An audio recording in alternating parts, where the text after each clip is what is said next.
Today I want to walk through the Soft-Lite casement series. The Soft-Lite casement comes in a single light, a 2-light, a 3-light, 4-light, even a 5-light casement, all in the same frame. The advantage to having these all in the same frame is it increases your viewable glass. The Soft-Lite casement features 4 wood grains: a light oak, a dark oak, cherry, and a Brazilian cherry. The window also has 3 solid colors: soft white, beige, and black. It also has 6 standard exterior colors available, along with the ability to do exterior custom colors. The Soft-Lite casement is fully welded to ensure easy operation every time you open the casement. In addition, the casement is foam filled, which improves energy efficiency, and it also helps reduce outside noise.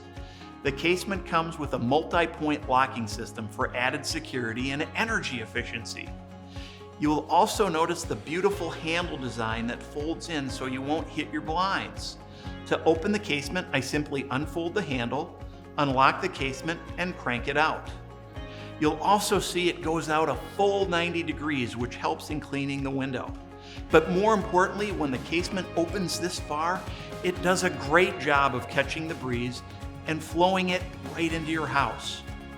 You'll also notice all the weather stripping and Q-line bulb seals around the window. This is important because it helps seal that casement tight when it closes. Finally, the casement has a multitude of options that can be customized and will give you the exact same look, feel, and appearance you're wanting for your home.